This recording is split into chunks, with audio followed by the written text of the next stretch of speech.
చెల్లిస్తున్నాం. ఆయన దయగల మా రక్షకాన్ని కొందనాలు చెల్లిస్తున్నాం. 2024 సంవత్సరము జూన్ నెల ఈ 9వ తారీఖు రేపు 20వ తారీఖు నాయన అనగా ఈ రోజు రేపు నాయన నీ నగమార్గంగా మీ చిత్తానుసారంగా మీ ఏర్పాటు ప్రకారము మీ సంకల్ప ప్రకారం నాయన ఆయన కూడిక ఏర్పాటు చేసిన మీ ప్రేమ కొరకు మీకు స్తోత్రాలు. సంవత్సరం నాయన ఈ రీతిగా మీ సేవకులను మా ప్రాంతానికి నేర్పించి వాక్యభక్తులు చూస్తున్నందుకు మీకు వందనాలు చెల్లిస్తున్నాం. మా చిన్న సంఘాన్ని, గ్రామాన్ని, ప్రాంతాన్ని, కుటుంబాన్ని దర్శించిన ఆయన ఏ ఒక్కరితో నశించుకోవడం మీకు ఇష్టం లేక మీరు రాకడం ఆలస్యం చేస్తున్నందుకు మీకు వందనాలు చెల్లిస్తున్నాం. ఇదిగో మా మీరు సెలవుస్తున్నాం. కానీ లోకానికి ప్రయాసపడి భారం మోసుకుని సమస్త జిల్లారా మీరు నా వద్దకు రండి, నేను మీకు విషయాన్ని తెలుగు చేస్తాను చెప్పిన మా ప్రభావ మీకు స్తోత్రాలు. అలాగే ఇంకో మా ప్రభావ కాలం సంపూర్ణమైనది దేవుని లేకుండా సమర్పించుకుని మానవుని సువార్త మమ్మల్ని లేకుండా మాట్లాడతాం మీకు స్తోత్రాలు. దూర ప్రాంతం నుండి దగ్గర నుండి మీ సేవకులను మా ప్రాంతాన్ని నడిపించడం మీకు స్తోత్రాలు. ఈ రకమైన మంచి వాతావరణం వచ్చినందుకు మీకు వందనాలు. శబ్దాలు ఇంటూ సరఫరాలను స్వాగతం ఉంచుకోండి. ఈ కూడికనంతరం ప్రేమిందులో మీరు చూడమండి. రేపు జరగబోయే పట్ల కూడికలు ఆయా రాత్రి కూడికలో మీరు మాకు చూడండి. సమస్యలను కూడా మీరు చిత్తాంతంగా జరిగించమని వాటి ద్వారా నమ్ముతున్నాం మా ప్రభు. వాక్య సత్యంలోని సేవకులను మీ సివిల్ శాఖను మెరుగు చేసుకుని మా చిన్న సంఘానికి, మా గ్రామానికి, మా ప్రాంతానికి, ప్రతి కుటుంబానికి, ప్రతి బిడ్డకి నాయన మీ జీవన మాటలు, దైవల మాటలు, గొప్ప మాటలు మీ సేవకుల ద్వారా మాకు వినిపించి బోధించి సహాయం చేస్తామని కూడి వచ్చి వీళ్ళందరూ కూడా మీరు జీవించమని, దగ్గర నుండి దూరం నుండి ఇంటిలో బిడ్డలు కూడా మీరు జీవించమని మమ్మల్ని అందరూ కూడా మీరు ఎక్కడికి చెప్పుకుంటూ అయ్యా రేపు రాత్రి కూడా మీరు చెప్తున్నారు వచ్చమని మా ప్రభు మా రక్షకుడనే సేవ పరిశుద్ధ నామాన్ని బట్టి ప్రార్థించి వేడుకుంటున్నాం మా తండ్రి. ఆమేన్. సమయాన్ని దేవుడి కాలానికి ఇద్దాం.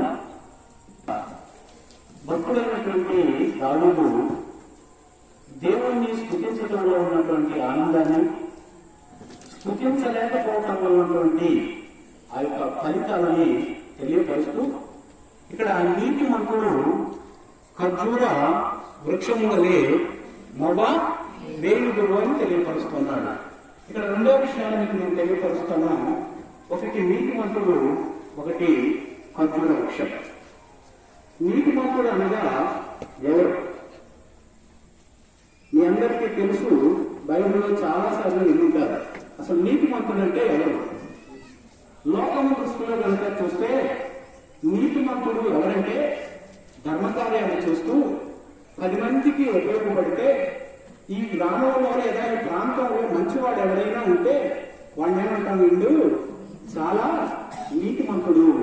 లేదా ఒక మందిరంలో గాని ఒక గుడిలో గాని ధర్మశాస్త్రాన్ని ఉపదేశిస్తూ ప్రజలందరికీ పూజలు చేసేవాడు ఎవరైనా ఉంటే అబ్బా వీడంతా భక్తిపరుడో ఇతనెంత సేవాడు నీతిమంతుడైతే. మరి అపోస్తల కార్యక్రమంలో ఒక్కడైనటువంటి ఒక వ్యక్తి ఉన్నాడు, కొర్నేలి. దాని కార్యంలో మనుషులు కాదు, దేవుడి సన్నిధికి వెళ్ళి. మరి దేవుడి సన్నిధికి వెళ్ళినా అతడు నీతిమంతుడని దేవుడు కన్సిడర్ చేయాలి. ఎప్పుడంటే పేతురు ద్వారా దేవుని వాక్యాన్ని బోధించినప్పుడు బాప్తిసం పొందిన తర్వాత మాత్రమే అతను నీతిమంతుడయ్యాడు. అలాగనే గమనీయుడు అనేటటువంటి వ్యక్తుడు, నికోదేము అనేటువంటి వ్యక్తి యేసు ప్రభు దగ్గరకు వచ్చాడు. అతని పేరు ధర్మశాస్త్రోపదేశకుడు. అయినప్పటికీ కూడా అతనికి తెలిసిపోయింది, నేను పరలోక రాజ్యం వెళ్ళాలంటే నేను చేసేటటువంటి భక్తి, నేను చేసేటటువంటి ఉపదేశం ఏమాత్రం కూడా మానవులకు నాకు సరిపోదు అనుకుని ప్రభువారిని అడిగారు. ప్రభువారు కూడా మరలా చెప్పారు, నువ్వు మరలా జన్మించాలి అనగా మరలా బాప్తిస్తున్నావు.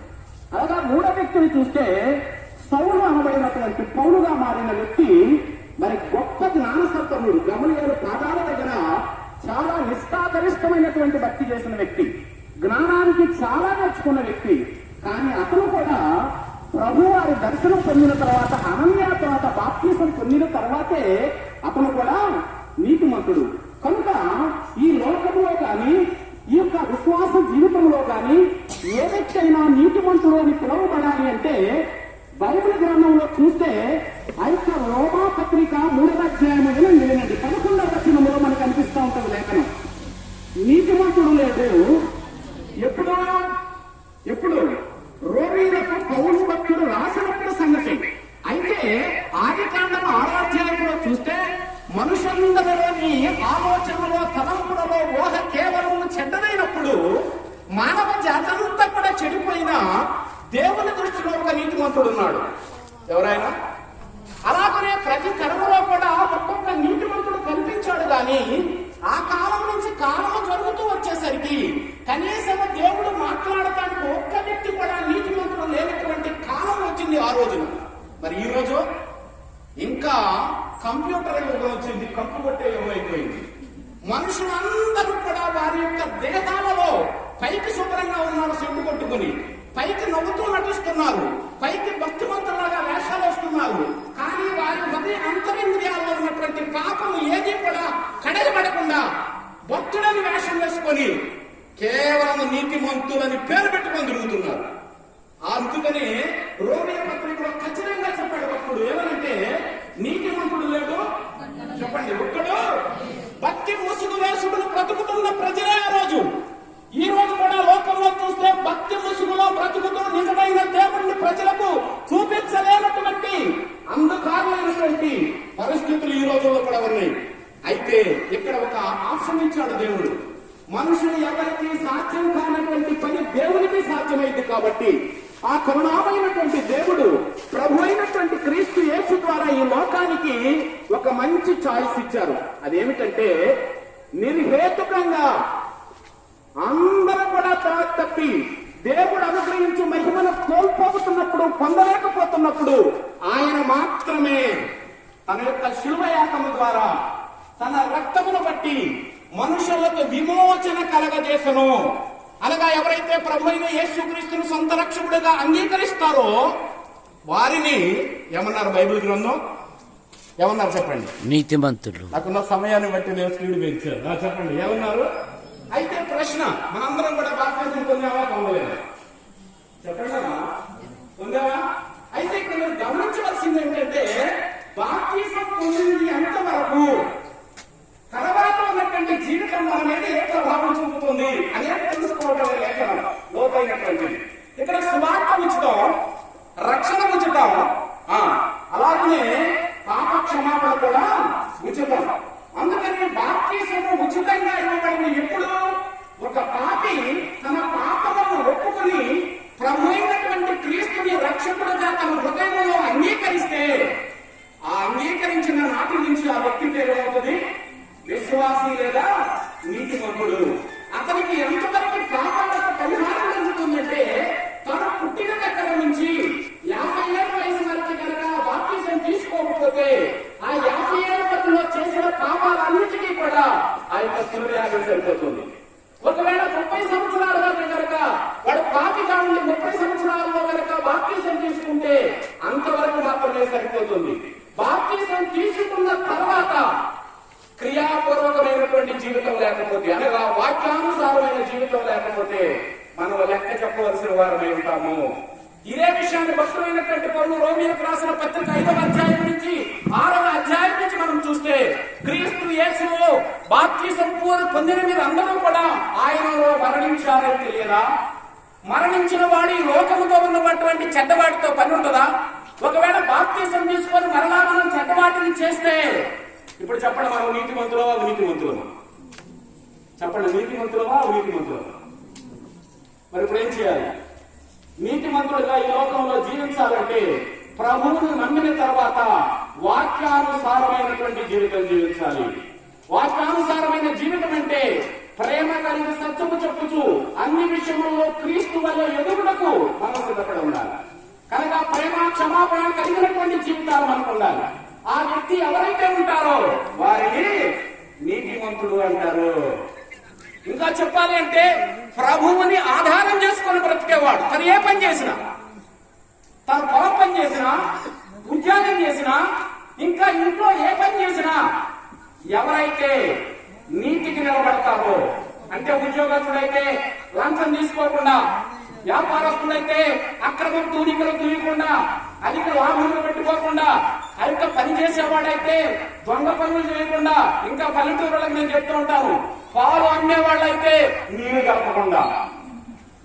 కాదా ఇవన్నీ మన జీవితంలో కాదా? ఇలాగా గడ్డి కోసేవాళ్ళైతే మన గడ్డి అంతా పక్క వారి ఏమంటారండి కొట్ల మీద గడ్డి కోసుకొస్తా ఉంటారు, లేదా పక్కవాడి పొలంలో కోసుకొస్తా ఉంటారు. మళ్ళీ వీళ్ళెవరు? నీతిమంతులే, మందిరాలకు వచ్చేవాళ్లే. ప్రియమైన దేవుని పిల్లలారా, దేవుని లేఖనాలను మనం ఎలా తప్పిపోతున్నామో లేఖనం మనకి సూటిగా శ్రమిస్తూ ఉంది.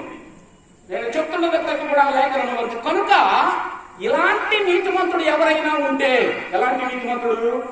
బాప్తిజం పొంది పాపమును విడిచిపెట్టి దేవుని వాక్యానుసారంగా బ్రతికేవాడి. ఖర్జూరం చెట్టు ఎంతమందికి తెలుసు? వాళ్ళందరూ డైట్ వచ్చింది మంత్రి సత్యనారాయణ ఫుడ్లో పంచదార బెల్లం. ఆ యొక్క సత్యాల్లో మనం నేర్చుకుంటే ఖర్జూర చెట్టులో 6 అనుభవాలు ఉన్నాయి. విశ్వాసం నీతిమంతునికి 6 అనుభవాలు. నాకు సమయం 5 నిమిషాలే, బహుశా ఇప్పుడు 10 అయిపోయి ఉండొచ్చు. అయిపోయిందా? ఇంకా 10 నిమిషాల్లో చెప్పడం సాధ్యం కాదు. కాబట్టి దేవుని చిత్తమైతే ఒక అనుభవాన్ని మాత్రమే నేను చెప్తాను. మిగిలిన 6 అనుభవాలు దైవ చిత్తమైన దేవుడి సమయం ఇస్తే తప్పనిసరిగా వివరిస్తాను. ఒక అనుభవం ప్రపంచం మొత్తంలో, మీరందరూ వినండి, ఇక్కడ ఈ లోకంలో ఏమంటారంటే దాన్ని ఏక చెట్టు అంటాం అన్నమాట. ఆ ప్రాంతంలో, పాలస్తీనా ప్రాంతంలో వాటిని ఏమంటారంటే ఖర్జూర చెట్లు. ఏమంటారమ్మా? ఎస్, ఖర్జూర చెట్లు. ఇవి ప్రపంచం మొత్తం మీద ఎన్ని ఉన్నాయంటే 2500 ఉన్నాయి. పాస్టర్ గారు మీరు ఎప్పుడు వెళ్ళి ఎక్కేశారని అనబాకండి, ఇది రికార్డుల్లో ఉన్నది. 2500 రకాల ఖర్జూర చెట్లు ఉన్నాయి. ఈ 205 రకాల ఖర్జూర చెట్లలో మనకు తెలిసినవి కొన్ని. అయితే ఈ ఖర్జూర చెట్టు ఉన్నటువంటి ఒక గుణం ఏమిటంటే ఇది 100 సంవత్సరాలు బ్రతుకుతుంది. ఎంతమందికి తెలుసు? ఎన్ని సంవత్సరాలు బ్రతుకుతుంది? దేవుడు మానవులకు బుద్ధి చెప్పడానికి పక్షులను, చెట్టులను, లోకంలో ఉన్న ప్రకృతిలో ఉన్న ప్రతిదాన్ని మన కోసమే దేవుడు చెప్పాడు. మనం అర్థం చేసుకోగలిగితే నేలలో నుంచి, విత్తనంలో నుంచి, చెట్టుల్లో నుంచి, సూర్యచంద్రుల్లో నుంచి దేవుని యొక్క మహిమను మనకు కనపరుస్తూ వాటిని తీసుకొని బుద్ధి తెచ్చుకోండి రా అంటాడు ఎక్కువ. అయితే దేవుడు మానవునికి ఇచ్చినటువంటి ఆయుష్ ఎంత ఎంత చెప్పండి. మీరు ఊళ్ళోకి వెళ్ళారు అనుకోండి, బేసిక్ గా నేను కాస్త అయ్యప్ప పురుషోనండి కాబట్టి ఆ శ్లోకాలు వచ్చు. ఆయుష్యేంద్రియ ప్రతి ఇష్టతే ఏమని శతాయుష్మాన్ భవ ఆయుష్యేంద్రియ ప్రతిష్టతే అంటాడు. అంటే అర్థమైంది ప్రతి ఒక్కరికి కూడా దీర్ఘాయువు అంటే ఈ లోకం ఎన్ని సంవత్సరాలు బతకాలనుకుంటారండి? 100 సంవత్సరాలు. శత అంటే 100. ప్రతి వాళ్ళు మనం ఏమని దీవిస్తారంటే 100 ఏళ్ళు కలకాలం చల్లగా ఉండు. ఆ మాటకు అర్థం ఏళ్ళు ఎన్నేళ్ళమా అంటే మానవుడు కోరుకునే ఆయుష్ అది. అయితే ఇక్కడ ఇది దీర్ఘాయువు. దీర్ఘ చెట్టుకున్నటువంటి మొదటి గుణం 100 ఏళ్ళు బ్రతుకుతుంది. అయితే బైబిల్ గ్రంథంలో భక్తుడైనటువంటి మోషే 90వ కీర్తనలో వినండి, నేను చెప్తాను, రెఫరెన్స్ అవసరం లేదు. ఆయన అంటాడు మనుషుని ఆయుష్ ఎంత? నరుని ఆయుష్ ఎంతమా? 70 సంవత్సరములు. అధిక బలమున్న ఎడల ఎన్ని సంవత్సరాలు? 80 సంవత్సరాలు. అయితే ఈ మాట చెప్పినటువంటి మోషేని కనుక మనం చూస్తే ద్వితీయోపదేశ గ్రంథం 24:7 అనుకుంటా వినండి. ఆయన 107 వచ్చాడు. ఆయన ఏం చెప్పాడు ఆ ప్రాంతంలో? మానవుని యొక్క వయస్సు 70 సంవత్సరములు, అధిక బలమున్న ఎడల. మరి ఆయన ఎన్నో బ్రతికాడు? మరి ఇక్కడేంటి ఆయన చెప్పింది ఏంటి? మరి లేఖనం ఏంటి? గమనిస్తే ఇక్కడే ఆన్సర్ని మనం అర్థం చేసుకోవాలి. ప్రియమైన దేవుని బిడ్డలారా, మానవుని ఆయుష్ ఆదాము పాపం చేసిన తర్వాత 1000 సంవత్సరాలకి కట్టడి చేశాడు. 965 సంవత్సరాలు మెతూషేల బ్రతికాడు. దాని తర్వాత వారందరూ కూడా తగ్గించుకుంటూ అబ్రహాము 175 సంవత్సరాలు బ్రతికాడు. ఇస్సాకు 180 సంవత్సరాలు బ్రతికాడు. యాకోబు వచ్చేసరికి 130 బ్రతికాడు. కాలము తరిగిపోతూ ఉంది మానవునికి. ఎందుకు తరుగుతుంది మనకు తెలియదు. అయితే గ్రంథం చెప్పింది. ఆ యొక్క మరుగు ఇప్పుడైతే చెప్పను గాని ఒక చిన్న కథ లాంటిది చెప్తాను. కథ కాదు కానీ మంచి ఉపయోగపడేది. ఒకసారిగా 4 ప్రార్థన చేస్తున్నారంట దేవునికి. ఎంతమంది? మీరందరూ వినటం కోసం ఎంతమంది చెప్పండి? 4. ఒకళ్ళు మనిషి, ఒకళ్ళు గాడిద, ఒకళ్ళు కుక్క, ఒకళ్ళు గబ్బిలం. ఈ 4 ప్రార్థన చేస్తున్నారు దేవుణ్ణి. చేస్తూ ఉన్నప్పుడు దేవుడు ప్రత్యక్షమయ్యాడు. ఏం కావాలని అడగకుండానే ఒక మాటను పోయాడు. ఏమిటంటే ఈ 4కి తలకు 47 ఇస్తున్నాను పొండి అన్నాడు. అప్పటికే గాడిద బాధపడుతూ ఉందంట. ఏమని? ఈ బరువులు మొయ్యలేక అల్లాడుతున్నాను, ఒకవేళ మోసినా గాడిద మోసింది బూడిద పోతామంటున్నారు, నా బ్రతుకు చెడా, ఎప్పటికైనా నిన్నేళ్ళు బ్రతికి అయ్యా ఈనాడు నా కొద్దు మంచి జరిగి అన్నాడు ఉంటే నువ్వేంటయ్యా 40 ఏళ్ళు ఇచ్చావు, నాకు 40 వద్దు 20 చాలు, పక్కకెళ్ళి కుక్క నా ఏడలో ఒక 20 నీకు ఇస్తావు, నువ్వు తీసుకుంటావా అని అడిగిందంట. ఎవరు? గాడిద కుక్కని. కుక్క అందంట, రోజు గాడిదా మీరన్నా బ్రతుకు మంచిది, నా బ్రతుకు అయితే రాత్రంతా నిద్రపోతా ఉంటే కాపలా కాస్తాను, తెల్లారి పొద్దున ఆచరణ కాస్త అన్నం చీపక్క ఉంటారు, కుక్క బతుకు బతుకుతున్నా ఉంటారు. ఈ కుక్క బతుకు బతకలేక నేను దేవుని ప్రార్థన చేశాను, ఆయన నా మాట టక్కరించిపోయాడు. కాబట్టి నాకు కూడా 40 ఏళ్ళదు, నేను కూడా 20 అవకాశం ఇస్తానన్నమాట.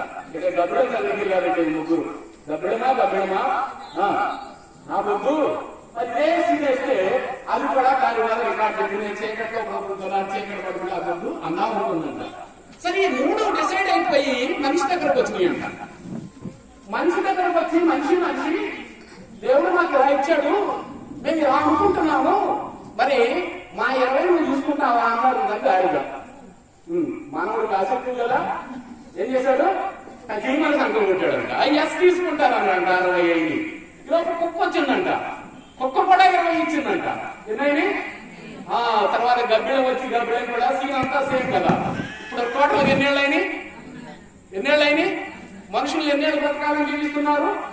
అయితే ప్రియమైన దేవుని పిల్లలారా, మానవుని యొక్క ఆయుష్ అంటే అర్థం ఏమిటో చెప్తాను. ఆయుష్ అనగా, ఆయుష్ అంటే ఏ రోగాలు లేకుండా, ఏ సమస్యలు లేకుండా, శరీర బలహీనత లేకుండా సంతోషంగా బ్రతికే వయసు అయితే ఏదో ఉందో చూసావా, ఆ వయస్సుని మానవుని ఆయుష్ అంటారు. ఈ గ్రంథాలు చెప్తున్నాయి. ఎలాగంటే 40 ఏళ్ళు రాగానే మనందరం అంట, వరే ఇక రోగాలు వచ్చే టైంలో జాగ్రత్తగా ఉండండి రా అంటాం 40 దాటంగానే. నిజమా కాదా? 40 దాటుకుని అంటే షుగర్ బీపీ అవుతాయి, జాగ్రత్త. అదివరకు ఎక్కడున్నా పర్లా, ఎందుకు? దేహం సహకరించింది, ఏం తిన్నా అరిగిద్ది, చక్కటి భార్య పిల్లలతో ఎంజాయ్ చేస్తూ ఉంటాడు. అప్పుడు కష్టం సుఖం తెలియదు, తల్లిదండ్రులు ఎలా సంపాదించుకొని ఉంటారు. ఈ ఆస్తి అంతా తినడానికి 40 ఏళ్ళు పెట్టిందంటాడు. ఇక తర్వాత 40 ఏళ్ళ తర్వాత స్టార్ట్ అయ్యి ధర్మ. పిల్లలు వస్తారు, వాళ్ళు చదువులని అయ్యని ఇవన్నీ ప్రారంభం అవుతాయి. ఇక ఈయన ప్రారంభిస్తాడు చాకిరి, పిల్లలకు సంపాదించి పెట్టాలని. నిద్రాహారాలు మాని తన భార్యను విడిచిపెట్టి వ్యాపారాలు చేసి అక్రమం ద్వారానో, మంచి ద్వారానో, చెడ్డ ద్వారానో నిరంతరం కష్టపడతా ఉంటాడు 60 ఏళ్ల వరకు. అందుకే 60 ఏళ్ళకి రిటైర్మెంట్ అంటారు. ఈ 40 నుంచి 60 వరకు చేసేటటువంటి ఏంటో తెలుసా? గాడిద చేసే పని, బరువులు మోసే పని. ఈరోజు మానవులు చేస్తున్నది బరువులు మోస్తూ ఉన్నాడు. ఏ బరువులంటే కేవలం మీ కుటుంబాన్ని పోషించుకోవటమే కాకుండా మీ పాప భారాలను కూడా మోస్తూ ఉన్నారు. ఆ భారాలను దించుకోవాలనే అవగాహన మీకు రావటల్లా. ఎందుకంటే పిల్లల మీద వ్యామోహంతో, లోకంలో ఉన్న ఆస్తులతో, పొలాలతో, మేడలతో, మిద్దెలతో, కార్లతో, వచ్చే వైభవాలతో పెరగాలని అనేకమైన కోరికలతో మానవుడు కూడా ఈ తుచ్చమైనటువంటి బరువులు మోస్తూ పాపముతో కృంగిపోతూ ఉన్నాడు. ప్రియులారా, ఇదే గాడిద బ్రతుకు. 60 ఏళ్ళ తర్వాత రిటైర్ అవుతాడు, ఇక పని చేయడానికి కుదరదు. ఇంట్లో పెడతారు. ఇంట్లో పెట్టగానే ఏం చేస్తాడంటే, పిల్లలు అందరికి అనుకోవాలి, ఇవన్నీ పిల్లలు ఊరినే చదువుకుంటా ఆడుకుంటా ఫ్యాన్లో లైట్ వేసి వెళ్ళిపోతారు. ఈ తాతయ్య వస్తాడు, ఏమే నీకు బుద్ధి లేదా, కరెంట్ బిల్లు ఎక్కడి నుంచి కడతానే అని చెప్పి ఫ్యాన్లు లైట్లు వేసి లాక్ చేసి వెళ్తాడు. మళ్ళీ వచ్చి చేసి వెళ్తావు. కాపలా గాయాలి, డబ్బులు వృధా చేయటం, కాపలా గాయాలి. పిల్లలు కాలేజీకి వెళ్ళి ఇంకా రాకపోతే మండిపోతా ఉంటారు, లోపల ఏమైందో అమ్మాయి, కాపలా గాయాలి. వాడు కాలేజీకి వెళ్తే తీసుకురావాలి, స్కూల్కి దించి రావాలి. ఇది కాదా మనం చేసేది? ఇది కాదా మన తాతలు మనకు చేస్తున్నది? అనగా తాత వయసు వచ్చేసరికి కుక్క కాపలా. ఒకవేళ బ్రతికితే, ఈ 80 సంవత్సరాల తర్వాత బ్రతికితే, కాలో చేతిలో పడిపోయి ఓపిక అయిపోయి ఉంటే మంచం మీద ఉండాలి, లేదా హాస్పిటల్లో ఉండాలి. అనగా ఏడాదికి బ్రతకాలి గడ్డలు. నిజంగా చూడండి ప్రియులారా, మానవుని ఆయుష్ ఎంతైతే మనం కోరుకుంటున్నామో ఆ కోరుకున్నదంతా కూడా భక్తుడైనటువంటి మోషే ముందుగానే దేవుని దర్శనం ద్వారా చూశాడు. అందుకనే నరుని యొక్క ఆయుష్ ఈ లోకంలో 70-80 అయినా అతి ప్రయాసే. పై వచనాల్లో చూస్తాడు, శ్రమే, కష్టమే. చెప్పండి, ఎంతమంది ఈ బ్రతుకు నేను ఎందుకు బ్రతుకుతున్నానని వాళ్ళు ఎంతమంది లేరు ఇక్కడ? ఈ లోకంలో ఎంతమంది ఎంత సంపాదించిన అనిలు, అంబానీ అయినా, అడుగు తినే అనిలైనా, ఎవడైనా సరే వాడి మనసులో ఉండేది ఏమిటంటే, ఇంకా ఎందుకయ్యా ఈ జీవితం, నన్ను తీసుకుపోయా అని వాడు చాలా మంది ప్రార్థన చేయడం నాకు తెలుసు. నేను కొన్ని ప్రార్థన చేయడానికి వెళ్ళినప్పుడు అంటారు, అయ్యా ఏసైనా తీసుకుపోమ్మనయ్యా. నేను చెప్తే తీసుకుపోమనంటే నేను ఎప్పుడో పొందునేవాడమ్మా, నా వల్ల కాదు, అది ఆయనకి ఇష్టమా వాళ్ళు తీసుకెళ్ళటం. అలాంటి ప్రార్థన చేయడానికి నేను రాలేదమ్మా. ఈ రోగం దగ్గర హాస్పిటల్కి వెళ్ళి చూపించుకోవచ్చు. మరి సావాలనుకున్నప్పుడు చూపించుకోవచ్చు ఎందుకు? ఆ డబ్బులు పాస్ అయిపోవచ్చుగా. గీసి ఎక్కడో తీసి 20 రూపాయలు కాదు 50 రూపాయలు కట్టించుకున్నాము. హాస్పిటల్లో 50,000 కొట్టొచ్చింది మహా తల్లి. నిజంగా ఐతానగర్ లో అన్న, అక్కడ స్కూల్ పక్కనే వాళ్ళ ఇంటికి వెళ్తా ఉంటాను నేను. చేస్తే వాళ్ళు చేసేది చూడండి ప్రియులారా, మనసుని చెప్తుంది, మాట్లాడగలిగింది. అందుకనే మన ఆయుష్ దేవుడు ఎందుకు తగ్గించాడు అంటే, మన పాపాల భారం ఎక్కువ కాకుండా ఉండడానికి. ఇది సత్యం. మనం ఎక్కువ ఏళ్ళు ఇప్పుడు బ్రతికితే అంత ఎక్కువ పాపం చేస్తాం. కనుకనే తక్కువ టైంలో దేవుడు తీసుకుంటున్నాడంటే భయపడకూడదని భక్తుడైనటువంటి మోసే ప్రార్థన చేశాడు. అయ్యా, మానవుని వయస్సు చెప్పండి ఎంత? 70 లేదా అధిక బలం ఉంటే తెలుసది. మన తాతలు 80 కంటే ఎక్కువ బతుకుతున్నారు. అప్పుడు లేఖనం తప్పని కాదు, దానిలో ఉన్న ఆంతర్యం. నా ప్రియమైన సహోదరి సహోదరులారా, అందుకనే భక్తులైనటువంటి దావీదు, అలాగనే యోబు, అలాగనే అనేక మంది భక్తులు కూడా వారి వయస్సును గురించి చెప్పారు లేఖనాలు. అందుకని యాకోబు కూడా అన్నారు, ఇలా చెప్పాను. ఆ పర్వ అడుగుతాడు, అయ్యా నీ వయసు ఎంత అంటే, నేను యాత్ర చేసిన దినములు ఇన్ని, కానీ నేను జీవించిన దినములు కొద్దిగానే. మళ్ళా ఇప్పుడు యాత్రను తీసుకొచ్చాడు. మళ్ళా చెప్పాలంటే ఇప్పుడు మళ్ళీ జగన్ యాత్ర అంతా చెప్పాలి, అలా యాత్రల గురించి చెప్పాలి. అవి కాదు, కానీ యాత్ర చేయడం అంటే మనం ఈ లోకంలో పరదేశం. ఇది యాత్రా జీవితం. మనకి స్థిరమైనది ఏదీ లేదు. ఇది మానవులుగా మనం గమనించుకోవాలి. అనగా తృప్తి కలిగి దేవుని లేఖనాల ప్రకారం ఈ లోకంలో మనం జీవించినట్లయితే మన యాత్ర గమ్యానికి లేదు. లేకపోతే మధ్యలోని అమరావతి దాదాలు.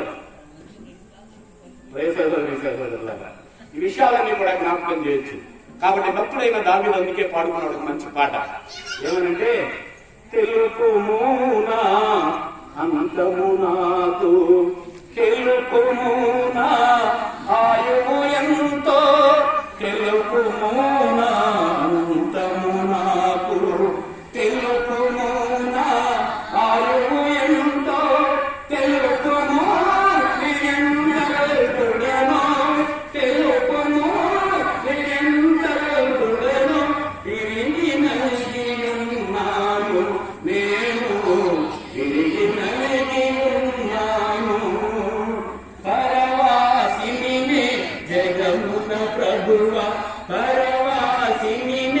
జగమున ప్రభువ నడచుచున్నాను నీ దారి, నా గురి నీవైన ప్రభువ, నా గురి నీవైన ప్రభువ, నీదరినే చేరి నేను, నీదరినే చేరి అని పాడుకుంటున్నాడు పాపం చేసిన తర్వాత.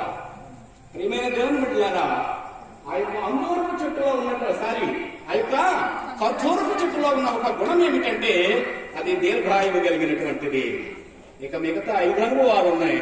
దేవుడి చిత్తమై నాకు అవకాశం ఇస్తే మరొకసారి మీతో కలిసి మాట్లాడతాను. కాబట్టి ఇప్పుడు ఈ రోజు మనం దేవుని లేఖనాలను బట్టి ఒకటి నీతిమంతులమయ్యి తర్వాత మన బ్రతుకు ఆయుష్ అంతా కూడా ఎలా బ్రతకాలి? ఉద్దేశం అంతా క్షేమంగానా ఆరు అనారోగ్యంతోనా? ఎలా బ్రతకాలి? క్షేమంగా బ్రతుకుతున్నా అనుకున్న వాళ్ళందరూ ఆయన వాక్యాన్ని అనుసరించి బ్రతకండి. ఆమేన్. అట్టి కృప నుంచి మీ అందరికీ దయచేయును గాక. ప్రత్యేకంగా ఈ మాట